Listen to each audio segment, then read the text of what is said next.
Hello. Let's do some rallying. Welcome to EA Sports WRC.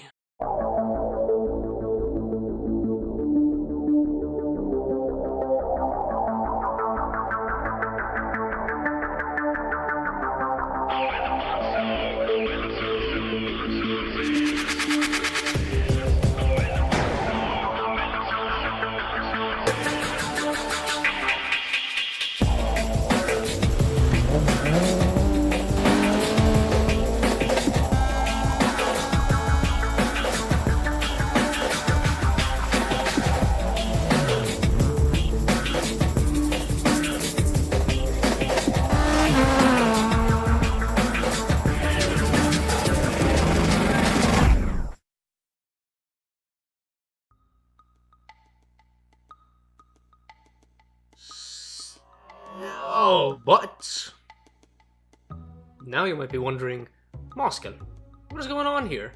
Well, I am currently taking part in the SROL WRC Championship, hosted by a revered member of the sim racing community, the one and only Sir Stephen J. Bailey. Links in the description, by the way. But now you might be asking, so what are you driving?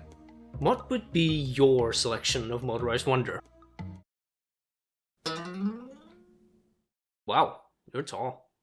Well, this is the Ford Fiesta Evo Rally 3, and it is a magnificent little rocket. And that is not me standing next to it. Anyway, this car has 235 brake horsepower, firing on all 3 cylinders on turbo boost, 1,230 kilograms of weight to lug around, a 5-speed sequential gearbox, and, best of all, 4-wheel drive. The absolute best entryway to the highly competitive world that is the World Rally Championship, and also Rally 3, meaning the class of car I'll be driving.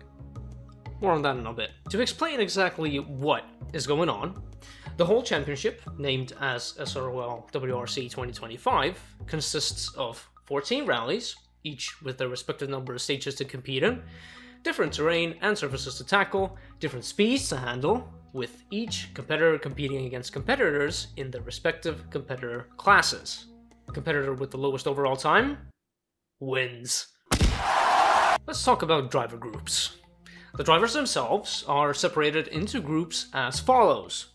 First up, Group 1A, the best in the business, the top point scorers, the fastest of the fastest drivers in the game, the cream of the crop, the absolute masters of precision and track mania, or, as I like to call them, the Marcianitos.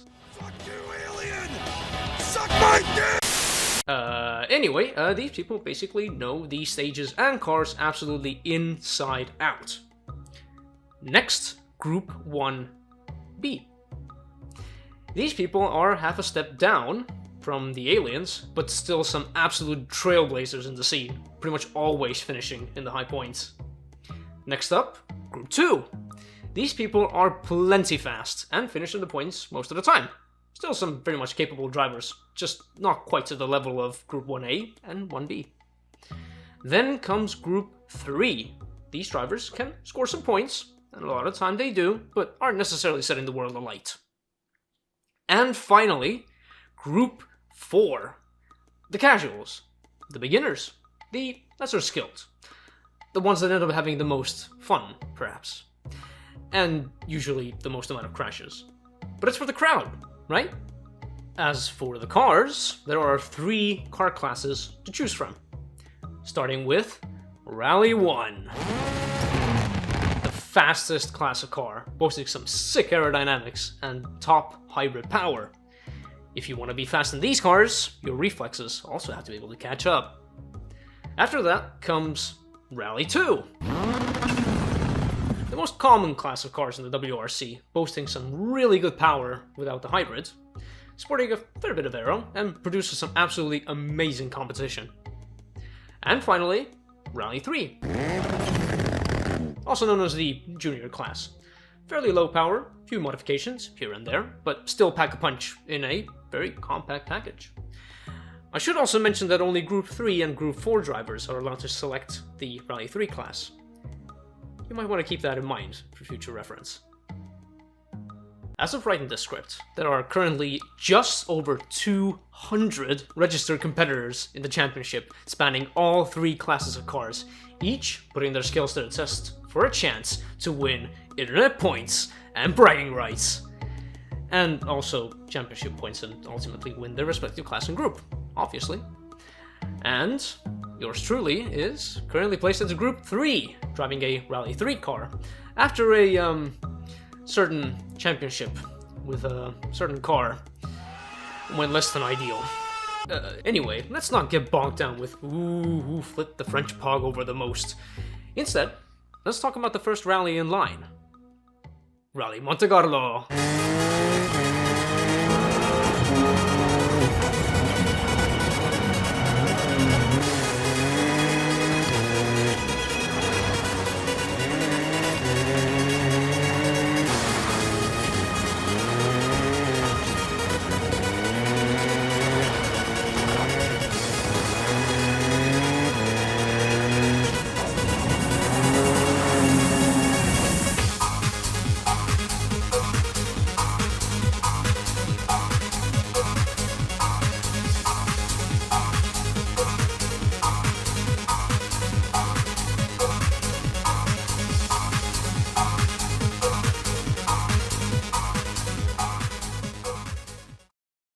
This specific rally boasts 16 stages of part extremely slippery ice, and part dry tarmac goodness and absolute terror, while also being one of the most mentally taxing rallies on the calendar, meaning you have to adapt to the surface changes very quickly, without taking a trip down the snowy mountainsides and kissing these cold hard rocky roadsides. If you can manage that, you can make it to the end. In case you're interested in signing up and taking part in this championship, sadly the sign-ups have been closed temporarily. There's been just such an influx of drivers that things have become a little bit swamped for the time being. But things will get sorted out eventually, and then you also could register as a driver. Go follow Bailey for updates. Join the SROL Discord. Meet the drivers. It's worth it. Trust me. Although, I should clarify, as much as I may have made it sound like we're this oh-so-competitive and ferocious gang of players, we really are not. We're generally here to have fun, regardless of the skill level, input devices, and camera positioning. Because if you're not having fun, then what's the point? Just don't mention FOV. But what I should also mention, though, I also live stream these drives on Twitch, which is the footage you're going to be seeing in this video. Link is in the description, so you can either be in sheer awe of my driving skill, or just laugh at the calamity. Usually at me, rather than with me. I stream other stuff as well, aside from sim racing. You might be surprised. But, without further ado, let's take a look at what happened a few weeks ago. Alright, okay.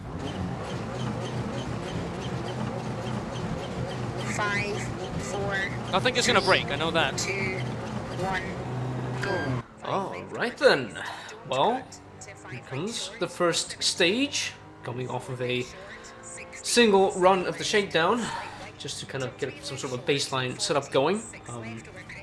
Basically I was just trying to get like a nice little baseline going in terms of setup, getting some of the more obvious things out of the way, like gearing and ride height, things like that, just so that I can get some sort of understanding on how the car feels in the stage, and then start working on from there. Unfortunately, the one thing I didn't catch was that the car still felt a little bit oversteery under braking, which basically was going to be rectified in the next service.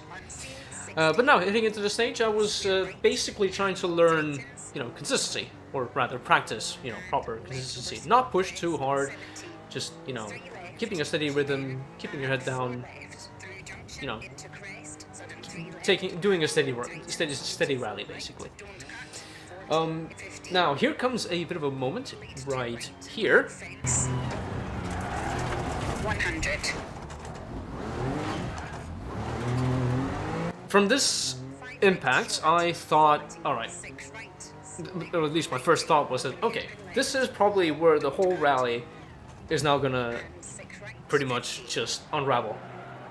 Like, my whole thing of like trying to practice consistency and trying to stay, you know, stay fast, learn, you know, stuff like that, I thought this was just gonna be it. But the other thing that I immediately thought about was that, you know, just, you know, these things happen, keep your head down, push on, focus on the rest of the stage, alright? Because if you're gonna be dawdling on that past, it's gonna keep, like, you know, butting into your general train of thought, and then you're just gonna be making more mistakes.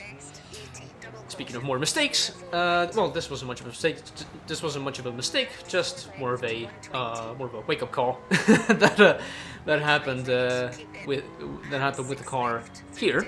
17, 3 left, tightens, narrows, 30. Yeah, that little small bump kind of reminded me that, yeah, the road edges, yeah, they still have some rocks in them. So need to be mindful of that. So yeah, heading into stage 2, the stage start itself was, well, pretty much uneventful, but this stage is where the icy ground now starts to form. As we're going up on the hills, the elevation gets higher. You know, colder temperatures, ice starts forming, and that translates into slippier driving. And that means having to, well, as I mentioned before, you know, moving over from the really grippy, you know, dry tarmac to the very slidey-widey ice dancing, basically. Luckily, I ended the stage very clean. So, surprisingly, the stage went a lot better than I initially expected. Since I was still kind of trying to get into how the car worked and how it was to, you know, drive. I was still getting into the rhythm of things. Now we're gonna be skipping stage 3, as it was, well, generally unremarkable. Nothing too much happened in it. Just a clean, tidy stage. Heading into the first service, well, we have some repairs to commence from the first stage's little accidents. Also made some suspension adjustments so that I can address the on-brake oversteering, or rather just, you know, car kind of shouldering a little too much. And after that, heading into stage 4, which, well, basically starts off with a, well, light incline. It is still icy, but then comes the downhill part, which is still icy. And as you're heading down the hill on the ice, the braking distances start getting longer, deceptively longer even. And aside from the brakes themselves, as they are very easy to lock on the slippier stuff, the steering also gets very, very light. So it is kind of hard to gauge exactly how or where your wheels are, like, aside from being pointed, like where the grip is specifically. And since the tires that we're using for these winter conditions, or wintry conditions, they're only small studded tires, kind of like more akin to, you know, your general road car tires, as opposed to the proper long studded tires that you would get in something like Sweden, for example. That's also coming in the future. Also, there was this little moment here. Turn square right, roll outside, 40. 6 left. It was a pretty sweet masterclass in saving. Well, I say masterclass. It was just an interesting save. Probably panicked a little bit throughout that, but made it work. Now, coming into stage 5, at this point we're getting a little bit more confidence in the car. Yeah, the setup was starting to work a bit more in my favor. I was also getting a bit more grips with how the car was behaving. Now, here comes this little moment here. So we're going over a crest towards a, you know, steep, long downhill. I don't like this. I don't like this. I don't like this. I don't like this. I don't like this. The problem is that the downhill is very, very steep, and it may be a bit hard to gauge on screen exactly like how sensitive you have to be as you're heading down that hill compared to, you know, stage 2, you know, where yeah, the ice basically was starting to form in, and then, you know, as there was gonna be these like differences in inclines and declines. And as the declines get more serious, the braking distances go even further, and then you have to start braking it even earlier, and then, yeah, that starts to get a lot more difficult. So I knew I was gonna have to play it safe, so I basically just started tiptoeing down the hill just to keep things stable. Also, the road being as narrow as it was didn't really help matters. Luckily, no major drama, managed to make it to a fairly safe finish. Hitting into stage 6, this was one of the only fully icy stages, so the good thing was that I could basically just focus on the icy driving, not having to worry about, you know, kind of changing the feel between the dry and the icy. And luckily, this stage went by with no real drama. Coming into service number 2, we have some minor, predictable damage to set straight. No real setup changes needed. Starting to feel pretty good with the current setup, and that's how I was basically going to be keeping things. Coming off of service number 2, then we're going to be skipping stage 7, which, you know, nothing really too remarkable happened. Now we're coming into stage 8. Here's where an interesting situation happened. And 6 right short, 100. Whoa! Slight left over What the crest, fuck am I doing? 20. Brake, slight left, Snap the 60. fuck out of it. 5 right. So, yeah, what basically happened was that thinking back now, I probably just had a lapse in concentration, and then I kind of managed to snap out of it just at the last second before I was headbutting the utility pole, which I still managed to hit, and also, you know, having the stone wall on the other side kind of just like push me along. So yeah, that was a bit of an interesting moment. Then we're coming into service number 3, and of course there's gonna be that damage repair after that little pinballing stunt. But yeah, nothing too major just yet. We'll still get to that. Coming into stage 9, now at this point we're already past the halfway point of the whole rally. Of course, there was gonna be this little moment to, you know, keep things fresh. 30, 6 right, 200. Oh. With that hairpin being a little bit longer than expected, and just kissed a street sign. 6 left. Happens. It just happens. Now we're gonna be skipping stages 10 and 11 for basically the same reasons as some of the previous stages. Coming into service number 4, predictable damage, nothing too serious, fairly simply managed. Coming into stage number 12, the main thing that basically happened here was that this hairpin, well, it had a bit of an anti-cut. And square left short, into 6 right, 40. Oh no! The fucking anti-cut. Oh, serves me right, I guess. 5 left. So yeah, basically the anti-cut rolling underneath the front of the car, raising the front wheels up in the air, and then just ending up me understeering down the ditch. Of course, then you just had to put it in reverse, get off the anti-cut, and then continue on. Lost a bit of time, but yeah, nothing too serious. So, here comes stage 13. At this point, I was starting to feel the fatigue. Not necessarily because of the distance, but mainly just because of, you know, having to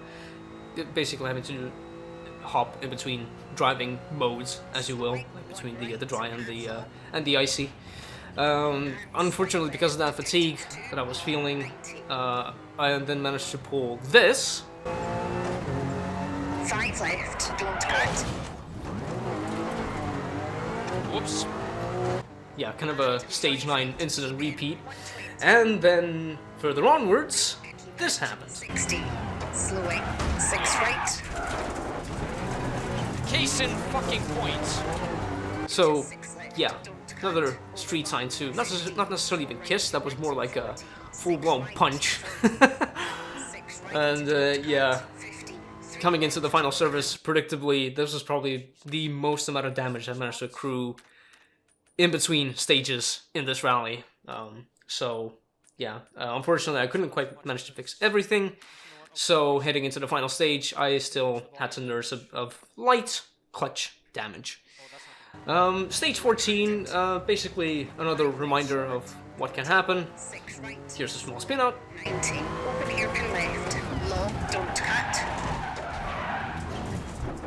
No, no, no, no, no, no, no, no, no, no, no, no, no, no, no, no, no, no. We will not allow that. 6 right. That small spin out nearly given me a reset penalty if I had gone down the hillside even further. Luckily managed to evade that, keep it on going with the rally, just, you know, getting to a safe finish. Now we're going to be skipping stage 15, coming into the final stage of the rally. Stage 16.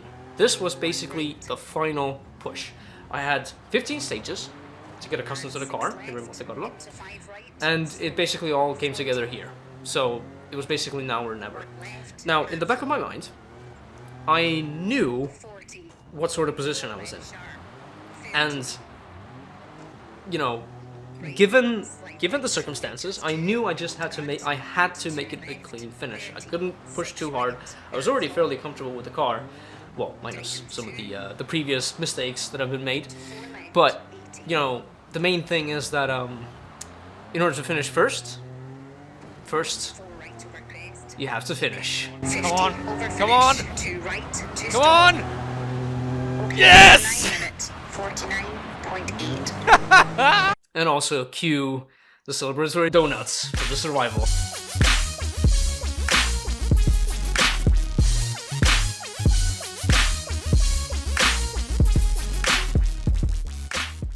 Now, you may have noticed, I have not talked anything about any specific timings yet. No, like, seconds or minutes to think of. This was because, when all was said and done, out of all the drivers that have participated in the rally, I finished 54th overall. That was just considering all the Rally 1, Rally 2, and also my class, the Rally 3 class cars. Which, well, put me basically 11 minutes and 5 seconds down from the overall rally leader. However, I am fighting against my own class and groups. I managed to win my class. Yippee! However, the time difference between first and second was 4.38 minutes. Funnily enough, the difference between second and third was only a minute and a half. And out of all the stages, in terms of class stage wins, I managed to take 11 of the 16 stage wins. At this point, I was feeling very elated because I was like, this doesn't happen every day, which it really doesn't. This was something was going on here. I wouldn't say I was cooking necessarily, but just like, hey, we got something here. We're learning. Like, something is actually being saved into this brain of mine. And yeah, that basically concluded Rally Monte Carlo. However, I should mention, in terms of the general calendar, Rally Monte Carlo is a bit of an outlier because it's, well, most would consider it to be like the only one of its kind with these sorts of like driving style changes, and also in regards to the tires as well, because you are being given a set of tires, but also you are given a set of slick tires for, you know, basically the best conditions that you can have, which is basically just whole stage. You got dry ground, you can just really push it and make the most of the slick tires, and, you know, compared to the usual set of tires. But unfortunately, I necessarily couldn't take that risk. I just felt, you know what, if I just swap over to set of tires every service, that's like one less risk to take. And ultimately, it paid off. So yeah, Monte Carlo. Wouldn't do it again. But this technically was supposed to be the end of the video initially. Unfortunately, since I procrastinated so hard, Rally Sweden came and went. So, here's also Rally Sweden. Let's go over to stage number 1.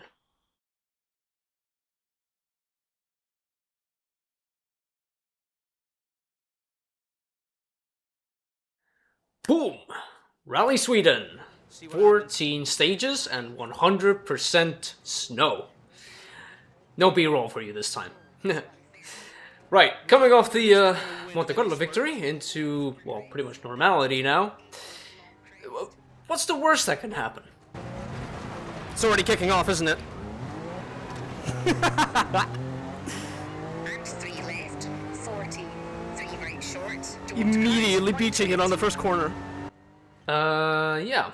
Bit of a Tony Hawk moment there. You know, happens. Kinda have to have a bit of a reminder at the first corner. So, just to kind of address the elephant in the room, in regards to this VR vision that you're seeing, basically, and why it's a bit off-kilter, is that basically what is projected onto the stream is one of 2 separate screens, which is what you get inside of a VR headset. 2 separate screens for each eye, presumably. So that technically wouldn't really matter whether I would use the screen that is for the left eye or the right eye. And yeah, the screens themselves, well, they render 4K natively, so they're going to be pretty high resolution off the bat. And yeah, there was no option to really like zoom in or zoom differently, because it was basically just using the whole screen anyway, or as much of it as it could fit into the game screen and then to the stream screen. So yeah, kind of had to deal with that. Also with Sweden, you kind of have to keep in mind that there's some pretty sticky road edges, which, you know, can lead to some interesting rolls. And I would probably call this one the Swedish washing machine moment. 5 left sharp. Off we go. Next, 80.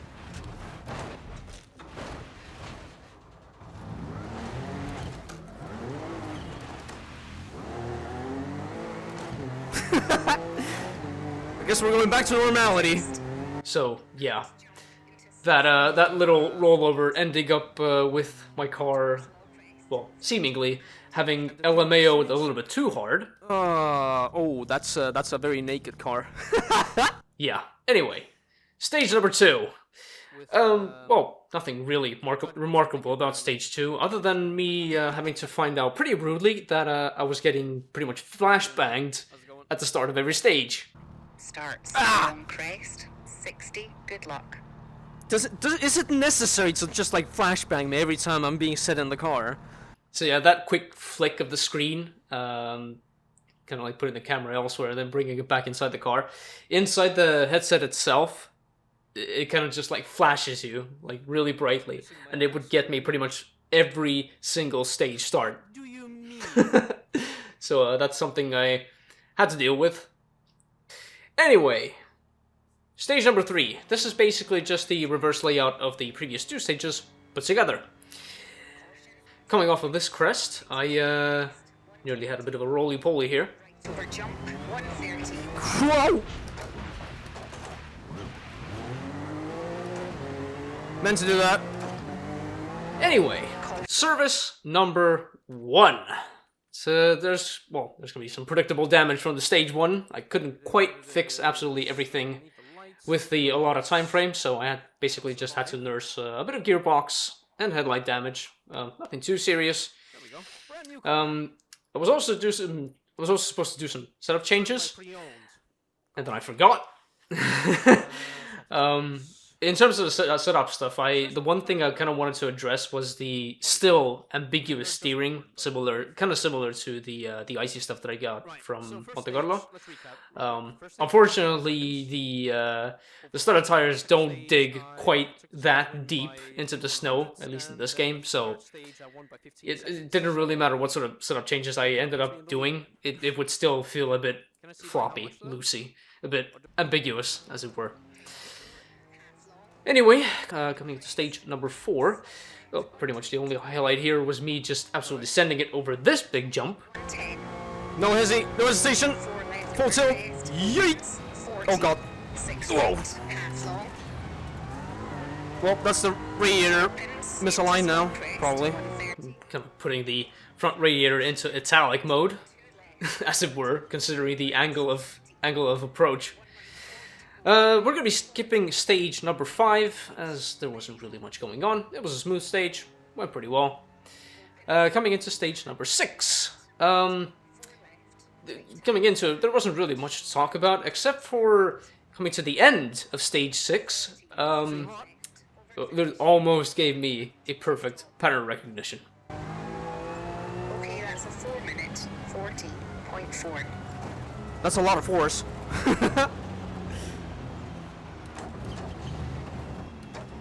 404. Oh. Why'd you call the last one a 4 then? You ruined it. 4 sec. That's still a lot of force. Nope, fairly quickly coming into service number 2.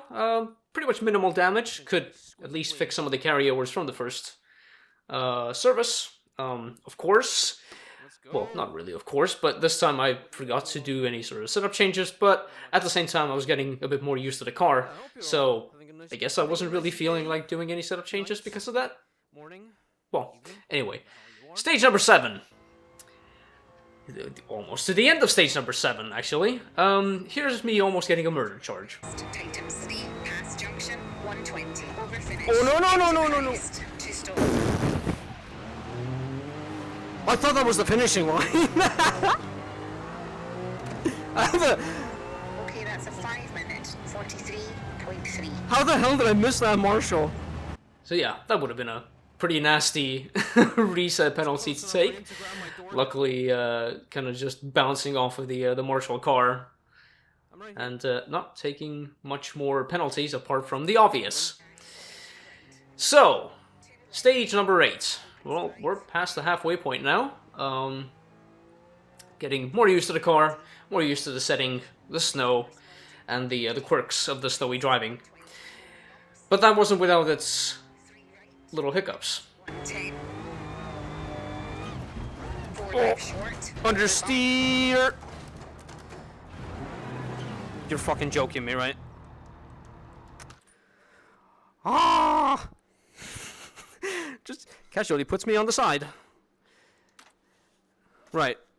We need to use pass-through for a second. Put the finger on the button ahead of time. This is going to be a fair bit of time loss. 3, 2, 1. Boom. So yeah, understeering right into a sapling, bouncing around, landing on the side, and getting a nice little reset penalty. Yeah. Right, here comes stage number 9. Here's a bit of a moment here.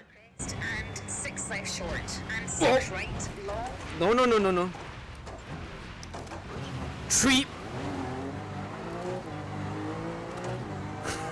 Into left. So yeah, a bit of a bad landing, sending into a bit of a panic on the car side and also my own side.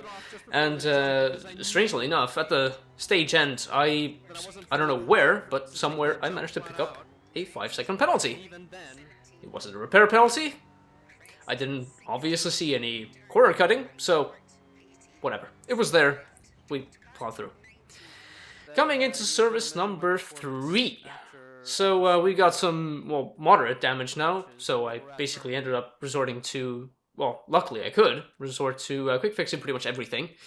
At this point, I actually managed to remember to change a bit of setup, but the only change I did was just shortening 5th gear.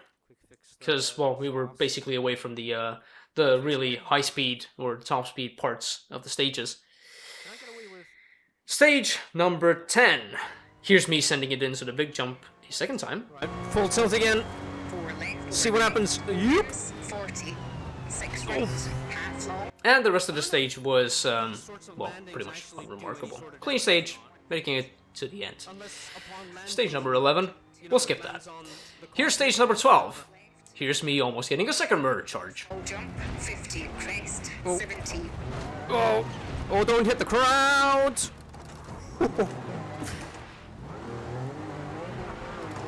Almost a live murder. So yeah, cutting it a bit too close now, twice. Not really the epitome of of you know, consistent driving, but you know, we're getting there. We're still getting there. Coming into the final service now, we've got some minor damage to tend to. No real setup changes needed, as at this point I was already pretty used to the car. Coming out of the service into stage 13 and immediately into stage 14. Nothing really much to talk about in stage 13. So, at this point I was starting to feel fatigued. Well, predictably, but not really helped by the VR putting me through one of the more visceral experiences in sim racing. Well, in general with VR anyway as well, which caused this, or the environment. Whoa. 50. We're fine. And yeah, coming to the end of stage 14, the final stage actually, and then. 1 minute 39.7. As was customary, commence the donuts.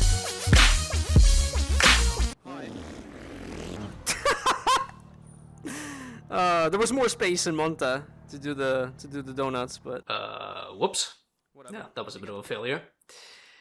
So, where does that leave us at the end of Rally Sweden? Well, overall, we are 84th.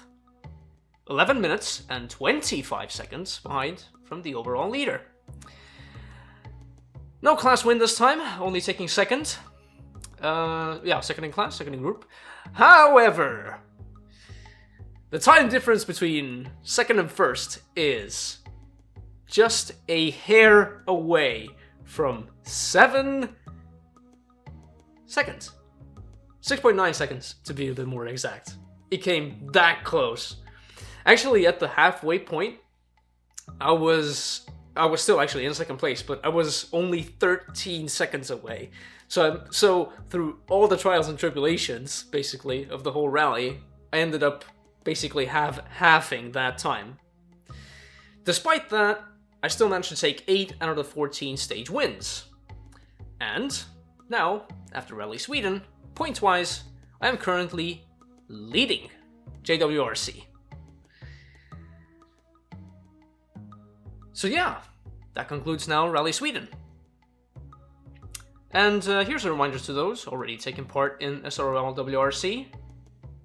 Ding ding ding, Rally Kenya is live. And as for myself, and the next video, we'll be seeing you in April. Take care, have an awesome day. Goodbye.